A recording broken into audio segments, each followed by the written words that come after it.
ಸುಸ್ವಾಗತ. ನಾನು ಈಗಾಗಲೇ ಅಧ್ಯಾಯ 5.2 ಮೊಘಲರ ಬಗ್ಗೆ ಒಂದು ವಿಷಯವನ್ನು ಮಂಡಿಸಿದ್ದೆ. ಈಗ ಅದರ ಸೆಕೆಂಡ್ ಪಾರ್ಟ್ ಅಂದರೆ ಮೊಘಲರ ಕೊಡುಗೆಗಳ ಬಗ್ಗೆ ಮಾತನಾಡುವ. ಈಗಾಗಲೇ ನಿಮಗೆ ನಾನು ಹೇಳಿದ ಹಾಗೆ ಮೊಘಲರ ಅಧ್ಯಾಯದಿಂದ 3-5 ಅಂಕದ ಪ್ರಶ್ನೆ, 10 ಅಂಕದ ಪ್ರಶ್ನೆಗಳಿವೆ. 10 ಅಂಕದ ಪ್ರಶ್ನೆ ಅಕ್ಬರನ ಸಾಧನೆಗಳನ್ನು ವಿವರಿಸಿ ಅಂತ. ಅಕ್ಬರನ ಸಾಧನೆಗಳನ್ನು ಹಿಂದಿನ ಕ್ಲಾಸಿನಲ್ಲಿ ನೋಡಿದೆವು. ಅವನ ಎಲ್ಲ ಸಾಧನೆಗಳನ್ನು ಒಟ್ಟುಗೂಡಿಸಿ ನಾವು ಮಾತನಾಡಿದೆವು.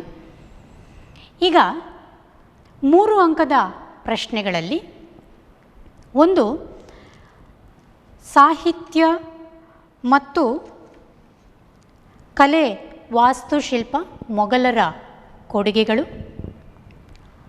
ಅಂತೆಯೇ ಅಕ್ಬರನ ಧಾರ್ಮಿಕ ಮತ್ತು ರಜಪೂತ ನೀತಿ, ಮತ್ತೊಂದು ಅಕ್ಬರನ ಆಡಳಿತವನ್ನು ಸಂಕ್ಷಿಪ್ತವಾಗಿ ಬರೆಯಿರಿ ಎನ್ನುವ 3 ಪ್ರಶ್ನೆಗಳಿವೆ.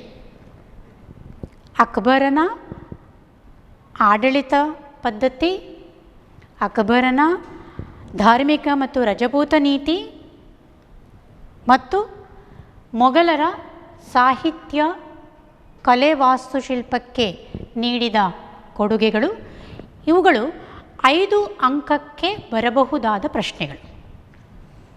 ಇನ್ನು 10 ಅಂಕದ್ದು ಅಕ್ಬರನ ಸಾಧನೆಗಳು.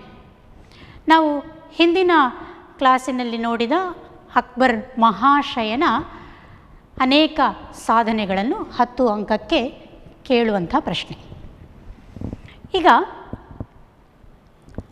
ಎರಡನೇ ಭಾಗದಲ್ಲಿ ಮೊಘಲರು ಭಾರತ ಇತಿಹಾಸಕ್ಕೆ ಯಾವ ಕೊಡುಗೆಗಳನ್ನು ನೀಡಿದ್ದಾರೆ, ಇಲ್ಲಿ ಎಲ್ಲವನ್ನೂ ತೆಗೆದುಕೊಳ್ಳದೆ ಕೇವಲ ಸಾಹಿತ್ಯ, ಕಲೆ, ವಾಸ್ತುಶಿಲ್ಪ, ಚಿತ್ರಕಲೆ ಮತ್ತು ಸಂಗೀತದ ಕೊಡುಗೆಗಳನ್ನು ಗಮನಿಸೋಣ. ಒಂದು ಕಡೆಯಲ್ಲಿ ಫರ್ಗ್ಯೂಸನ್ ಹೇಳುವ ಹಾಗೆ ಶಿಲೆಯು ಕಲ್ಪನಾ ಪ್ರಪಂಚದಲ್ಲಿ ವಿಹಾರ ಮಾಡುವಂತೆ ನಮ್ಮ ಮೊಘಲರು ಕಲೆಯನ್ನು ಸ್ಥಾಪಿಸಿದ್ದಾರೆ, ಕಲೆ ಮತ್ತು ವಾಸ್ತುಶಿಲ್ಪಕ್ಕೆ ಒಂದು ಕೊಡುಗೆ ನೀಡಿದ್ದಾರೆ ಅಂತ ಹೇಳ್ತಾರೆ. ಅಂದರೆ ನಾವು ಅವುಗಳನ್ನು ಗಮನಿಸುವಾಗ ನಮಗೆ ಎಲ್ಲೋ ಒಂದು ಕಲ್ಪನಾ ಪ್ರಪಂಚದಲ್ಲಿ ನಾವು ವಿಹರಿಸುತ್ತಿದ್ದೇವೇನೋ ಎನ್ನುವಂಥ ಭಾಸವಾಗುವ ರೀತಿಯಲ್ಲಿ ನಮ್ಮ ಭಾರತ ಇತಿಹಾಸಕ್ಕೆ ಕೊಡುಗೆಯನ್ನು ನೀಡಿದ್ದಾರೆ.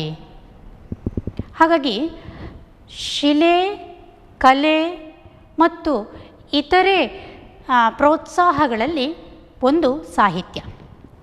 ಮೊದಲನೆಯದಾಗಿ ಶಿಕ್ಷಣ ಮತ್ತು ಸಾಹಿತ್ಯವನ್ನು ನೋಡುವ. ಮೊಘಲರು ಹಲವಾರು ಮದರಸಗಳನ್ನು, ಕಾಲೇಜುಗಳನ್ನು ನಿರ್ಮಿಸಿದ್ದಾರೆ. ಶಹಜಹಾನನು ವಿದ್ಯಾರ್ಥಿಗಳ ಅನುಕೂಲಕ್ಕಾಗಿ ವಿದ್ಯಾರ್ಥಿ ವೇತನಗಳನ್ನು ನೀಡ್ತಾ ಇದ್ದ ಎನ್ನುವುದನ್ನು ತಿಳಿಬಹುದು. ಆದರೆ ಬಾಲಕಿಯರಿಗೆ ವಿದ್ಯಾಭ್ಯಾಸ ನೀಡುವಲ್ಲಿ ಸ್ವಲ್ಪ ಹಿಂದೆ ಉಳಿದಿದ್ದರು ಅನ್ನುವುದು ಕೂಡ ಗಮನಿಸುವ ಅಂಶ. ಇನ್ನು ಶಿಕ್ಷಣಕ್ಕೆ ಪ್ರೋತ್ಸಾಹ ನೀಡಿದ್ರಿಂದಾಗಿ ಹಲವಾರು ಸಾಹಿತ್ಯಿಕ ಕೃತಿಗಳು ಹೊರಗೆ ಬರಲು ಸಾಧ್ಯವಾಯಿತು. ಟರ್ಕಿ ಭಾಷೆಯಲ್ಲಿ, ಪರ್ಷಿಯನ್ ಭಾಷೆಯಲ್ಲಿ, ಸಂಸ್ಕೃತ ಭಾಷೆಯಲ್ಲಿ, ಹಿಂದಿ ಭಾಷೆಯಲ್ಲಿ ಹಲವಾರು ಕೃತಿಗಳನ್ನು ರಚಿಸಲಾಯಿತು.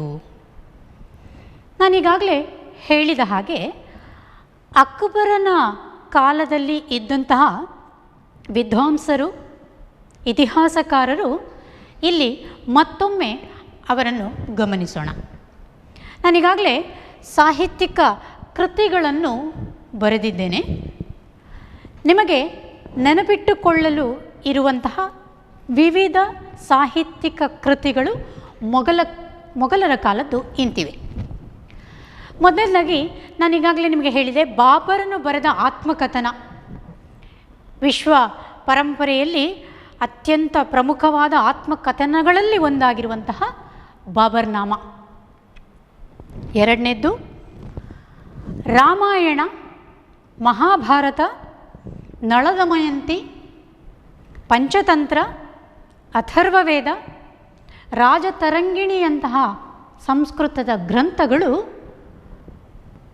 ಪರ್ಷಿಯ ಭಾಷೆಗೆ ತರ್ಜುಮೆಗೊಂಡದ್ದು. ಶಹಜಹಾನ್ನ ಮಗನಾಗಿದ್ದ ದಾರಾ ಶಿಕ್ಕೋ ಉಪನಿಷತ್ತನ್ನೇ ಪರ್ಷಿಯ ಭಾಷೆಗೆ ತರ್ಜುಮೆಗೊಳಿಸಿದ್ದನ್ನು ಕಾಣ್ತೇವೆ. ಅಂತೆಯೇ ಅಕ್ಬರ್ನ ಆಸ್ಥಾನದಲ್ಲಿ ಇದ್ದಂತಹ ಅಬುಲ್ ಫಜಲ್ ಅಕ್ಬರನ ಬಗ್ಗೆ ಅನೇಕ ಮಾಹಿತಿಗಳನ್ನು ಕಲೆ ಹಾಕಲು, ಅಲ್ಲಿಯ ಜೀವನ ಶೈಲಿಯ ಬಗ್ಗೆ ಬೆಳಕನ್ನು ಚೆಲ್ಲಲು ಇರುವಂತಹ ಎರಡು ಕೃತಿಗಳು. ಒಂದು ಐನ್ ಇ ಅಕ್ಬರಿ, ಮತ್ತೊಂದು ಅಕ್ಬರ್ ನಾಮ. ಹಾಗೆ ಮುಂದೆ ಹೋಗುವ, ಹುಮಾಯೂನ್ನ ಸಹೋದರಿಯಾಗಿದ್ದಂತಹ ಗುಲ್ಬದನ್ ಬೇಗಂ ಬರೆದಂತಹ ಕೃತಿ ಹುಮಾಯೂನ್ ನಾಮ. ಹುಮಾಯೂನ್ನ ಕಾಲದಲ್ಲಿ ರಚಿಸಲ್ಪಟ್ಟಂತಹ ಕೃತಿ ಹುಮಾಯೂನ್ ನಾಮ. ಮುಂದುವರಿಸಿ ಜಹಾಂಗೀರನ ಕಾಲಕ್ಕೆ ಹೋಗುವ, ಜಹಾಂಗೀರನ ಆತ್ಮಕಥನ ಫರ್ಹಾನ್ ಇ ಜಹಾಂಗೀರ್. ಜಹಾಂಗೀರ್ನ ಕಾಲದಲ್ಲಿ ರಚಿಸಲ್ಪಟ್ಟಂತಹ ಕೃತಿ ಫರ್ಹಾನ್ ಇ ಜಹಾಂಗೀರ್. ಇದು ಕೂಡ ಪ್ರಮುಖವಾದಂತಹ ಒಂದು ಗ್ರಂಥ. ಇನ್ನು ಅಬ್ದುಲ್ ರಹೀಮ್ ಬರೆದ ರಹೀಮ್ ಸತ್ಸಾಯಿ ಎಂಬಂತಹ ಗ್ರಂಥ ಸ್ಥಳೀಯ ಭಾಷೆಗಳಲ್ಲಿ ರಚಿಸಲ್ಪಟ್ಟಂತಹ ಕೃತಿಗಳು. ತುಳಸಿದಾಸರ ರಾಮಚರಿತ ಮಾನಸ, ಸೂರ್ದಾಸ್ ಬರೆದಂತಹ ಸೂರ್ಸಾಗರ್. ಇನ್ನೊಂದು ವಿಶೇಷವಾದಂತಹ ಕೃತಿ, ಇದು ನಾವು ದೆಹಲಿ ಸುಲ್ತಾನರ ಕಾಲದಲ್ಲಿಯೂ ಉಲ್ಲೇಖಿಸಲ್ಪಡುತ್ತೆ. ದೆಹಲಿ ಸುಲ್ತಾನರ ಕಾಲದ ಅಲ್ಲಾವುದ್ದೀನ್ ಖಿಲ್ಜಿಯ ಕೆಲವು ಮಾಹಿತಿಗಳನ್ನು ನೀಡುವಂತಹ ಒಂದು ಕೃತಿ, ಮಲಿಕ್ ಮಹಮ್ಮದ್ ಜಯಾಸಿ ಬರೆದಂತಹ ಪದ್ಮಾವತ್ ಎಂಬಂಥ ಕೃತಿ. ಇದು ಮೊಘಲರ ಕಾಲದ ಸಾಹಿತ್ಯಿಕ ಕೃತಿಗಳು ಅಂತ. ಇನ್ನೊಮ್ಮೆ ಹೇಳ್ತಾನೆ, ಬಾಬರ್ನ ಬಾಬರ್ನಾಮ, ಪರ್ಷಿಯಾ ಭಾಷೆಗೆ ತರ್ಜುಮೆಗೊಂಡಂತಹ ರಾಮಾಯಣ, ಮಹಾಭಾರತ, ನಳದಮಯಂತಿ, ರಾಜತರಂಗಿಣಿ ಮತ್ತು ಇತರೆ ಗ್ರಂಥಗಳು.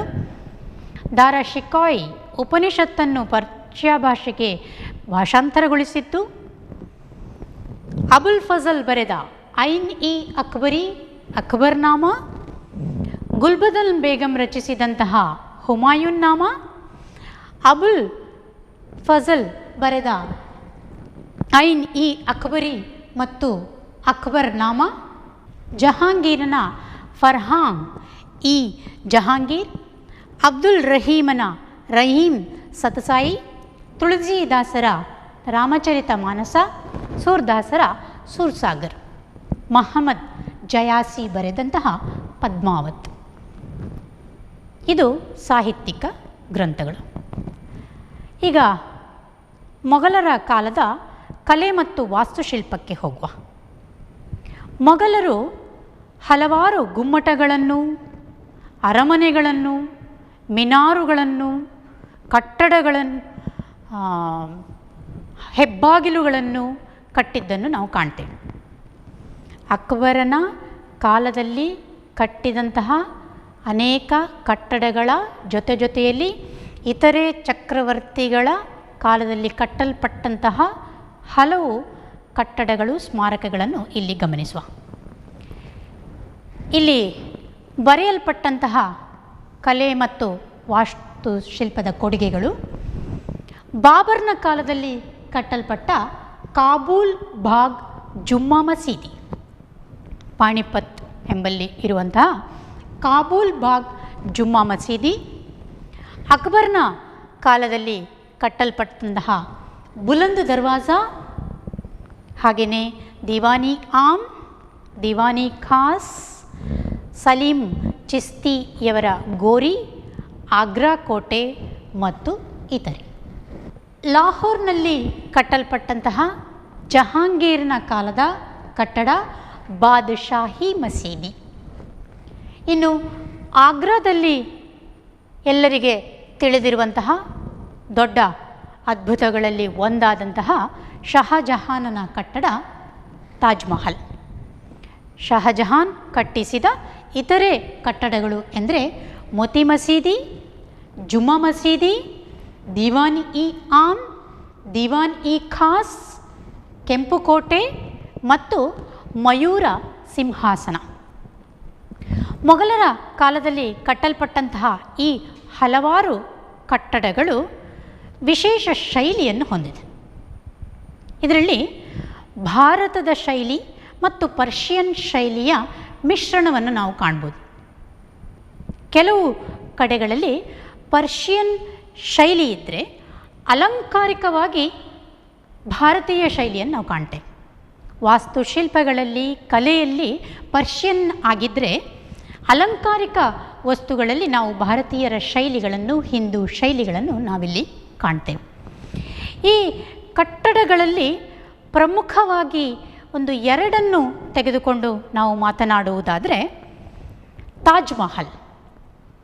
ನೆನಪಿರಲಿ ವಿದ್ಯಾರ್ಥಿಗಳೇ, ಹಲವಾರು ಬಾರಿ ಕೇಳುವ ಪ್ರಶ್ನೆ, ತಾಜ್ ಮಹಲ್ ಕಟ್ಟಿಸಿದವರು ಯಾರು, ಎಲ್ಲಿ? ನೀವು ಕೇಳಿರಬಹುದು, ತಾಜ್ ಮಹಲ್ ಅಮೃತ ಶಿಲೆಯಲ್ಲಿ ಕಟ್ಟಿದಂತಹ ಭವ್ಯವಾದಂತಹ ಒಂದು ಕಟ್ಟಡ. ತಾಜ್ ಮಹಲ್ ಕಟ್ಟಿಸಿದ್ದು ಶಹಜಹಾನ್, ಮೊಘಲ್ ಚಕ್ರವರ್ತಿ. ಯಾರ ನೆನಪಿನ ಅರ್ಥ? ಶಹಜಹಾನನ ಹೆಂಡತಿ ಮಮ್ತಾಜ್ ಮಹಲ್ ಅಥವಾ ಅರ್ಜುಮನ್ ಬಾನು ಬೇಗಂ. ಇವಳ ನೆನಪಿನ ಅರ್ಥ ಪ್ರೇಮದ ಸಂಕೇತವಾಗಿ ಕಟ್ಟಿದಂತಹ ಈ ಭವ್ಯವಾದ ಕಟ್ಟಡ ಅಮೃತ ಶಿಲೆಯಲ್ಲಿ ಕಟ್ಟಲ್ಪಟ್ಟಿದೆ. ಸರಿಸುಮಾರು 1900ರಿಂದ 1000 ಅಡಿ ಉದ್ದಗಲವನ್ನು ಹೊಂದಿದಂತಹ ಈ ಕಟ್ಟಡ ಒಂದು ಮಹಾದ್ವಾರವನ್ನು ಹೊಂದಿದೆ. 187 ಅಡಿ ಎತ್ತರದ ದ್ವಾರದ ಮಧ್ಯೆ ನೀವು ಕಾಣಸಿಕ್ಕುವಂಥದ್ದು ಕಾರಂಜಿ. 137 ಅಡಿ ಎತ್ತರದ ಮಿನಾರುಗಳ ಮಧ್ಯ ಗುಮ್ಮಟಗಳು. ಇದನ್ನು ಕಟ್ಟಿಸಿದ ಪ್ರಮುಖ ಶಿಲ್ಪಿ ಉಸ್ತಾದ್ ಈಸಾ. ಕೆಲವು ಮಾಹಿತಿಗಳನ್ನು ಕಲೆ ಹಾಕುವುದಾದರೆ ಹೀಗೆ ಹೇಳ್ತಾರೆ, 22 ವರ್ಷಗಳು ಈ ಕಟ್ಟಡವನ್ನು ಕಟ್ಟಲಿಕ್ಕೆ ಬೇಕಾಗಿತ್ತು, 20,000 ಕುಶಲಕರ್ಮಿಗಳನ್ನು ಇಟ್ಟುಕೊಂಡು ಈ ಕಟ್ಟಡವನ್ನು ಕಟ್ಟಲಾಗಿತ್ತು ಅಂತ ಹೇಳಿ. ಇಂತಹ ಒಂದು ಭವ್ಯವಾದ ಕಟ್ಟಡ ನಮ್ಮ ಭಾರತದ ಆಗ್ರಾ ಎಂಬಲ್ಲಿ ಇದೆ. ನಾವು ಶಹಜಹಾನನ ಕಾಲದ ಕಟ್ಟಡಗಳನ್ನು ಕೆಲವು ಆಗ್ರಾದಲ್ಲಿ, ಕೆಲವು ದೆಹಲಿಗಳಲ್ಲಿ ಕಾಣಬಹುದು. ಈ ಕಟ್ಟಡದ ಒಂದು ನಂತರ ಹೇಳುವುದಾದರೆ, ಶಹಜಹಾನನ ಮತ್ತೊಂದು ವಿಶೇಷವಾದಂತಹ ನಿರ್ಮಾಣ ಅಂದರೆ ಮಯೂರ ಸಿಂಹಾಸನ. 2 ನವಿಲುಗಳ ಮಧ್ಯ ಸಿಂಹಾಸನವನ್ನು ಎತ್ತಿ ನಿಂತಂತೆ ಇರುವಂತಹ ಈ ಒಂದು ಸ್ಮಾರಕ ಶಹಜಹಾನ್ನ ಕಾಲದ್ದು. ಇದರ ವಿಶೇಷತೆ ಏನು ಅಂತ ಹೇಳಿದರೆ, ರತ್ನ ಖಚಿತವಾದಂತಹ ಹಲವಾರು ಹವಳ, ಮುತ್ತು, ರತ್ನ, ವಜ್ರ, ಮಾಣಿಕ್ಯಗಳನ್ನು ಉಪಯೋಗಿಸಿಕೊಂಡು ಕಟ್ಟಿದಂತಹ ಸ್ಮಾರಕ. ಈ ಸಿಂಹಾಸನದ ಹಿಂದೆ ಒಂದು ವೃಕ್ಷ ಇದೆ. ಆ ವೃಕ್ಷದಲ್ಲಿ ರತ್ನಗಳನ್ನು ಅಳವಡಿಸಲಾಗಿದೆ. ತುಂಬ ಸುಂದರವಾದಂತಹ ಈ ಸಿಂಹಾಸನವನ್ನು 1739ರಲ್ಲಿ ನಾದಿರ್ ಶಾ ಕೊಂಡೊಯ್ದ. ತದನಂತರ ಅದು ಭಾರತಕ್ಕೆ ಮರಳಲೇ ಇಲ್ಲ. ಹಾಗಾಗಿ ಈ ಮಯೂರ ಸಿಂಹಾಸನವನ್ನು ನಾವೀಗ ನೋಡಲು ಅಸಾಧ್ಯ.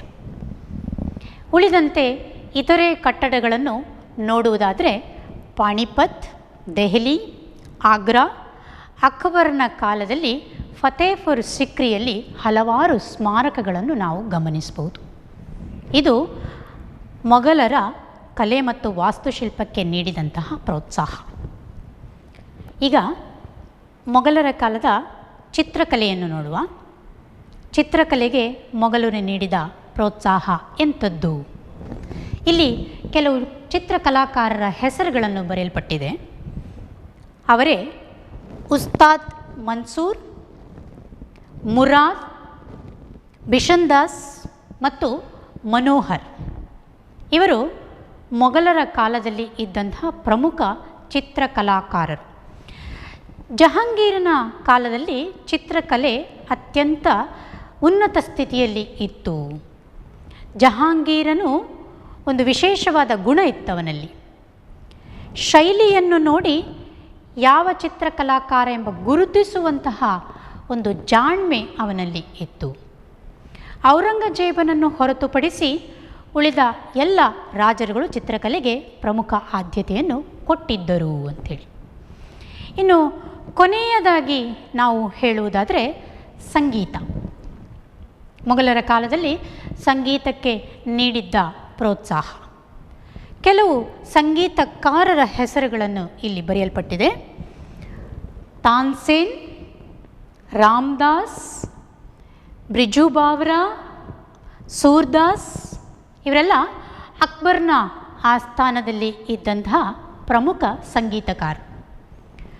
ಅಬುಲ್ ಫಜಲ್ ಒಂದು ಕಡೆ ಬರೀತಾನೆ, ಅಕ್ಬರನ ಕಾಲದಲ್ಲಿ 36 ಮಂದಿ ಸಂಗೀತಕಾರರಿದ್ದರು. 36 ಮಂದಿ ಸಂಗೀತಗಾರರು ಆಸ್ಥಾನದಲ್ಲಿ ಆಶ್ರಯವನ್ನು ಪಡೆದಿದ್ದರು, ರಾಜಾಶ್ರಯವನ್ನು ಅನುಭವಿಸುತ್ತಿದ್ದರು ಅಂತ ಬರೀತಾನೆ. ಅಂದರೆ ಸಂಗೀತಗಾರರು ರಾಜನಿಂದ ಪ್ರೋತ್ಸಾಹಿಸಲ್ಪಡುತ್ತಾ ಇದ್ದರು ಅಂಥೇಳಿ. ಅದರಲ್ಲಿ ಬಾಬರ್, ಜಹಾಂಗೀರ್ ಮತ್ತು ಶಹಜಾನ್ ಅವರೇ ಸ್ವತಃ ಗಾಯಕರಾಗಿದ್ದರು. ರಾಜರೇ ಗಾಯಕರಾಗಿದ್ದಾಗ ಸಂಗೀತಕಾರರಿಗೆ ಪ್ರೋತ್ಸಾಹವನ್ನು ನೀಡುತ್ತಿದ್ದರು ಎನ್ನುವುದನ್ನು ಇಲ್ಲಿ ಗಮನಿಸುವಂತಹ ಒಂದು ಅಂಶ. ಇಲ್ಲಿಗೆ ಮೊಘಲ್ ಸಾಮ್ರಾಜ್ಯದ ಎಲ್ಲ ವಿಷಯಗಳನ್ನು ಒಳಗೊಂಡಂತೆ ಮೊದಲಿಗೆ ಅಕ್ಬರ್ ಮಹಾಶಯನ ಸಾಧನೆ ಮತ್ತು ಮೊಘಲರ ಕೊಡುಗೆಗಳನ್ನು ಇಲ್ಲಿ ನಾವು ಗಮನಿಸಿದ್ದೇವೆ. ಧನ್ಯವಾದಗಳು.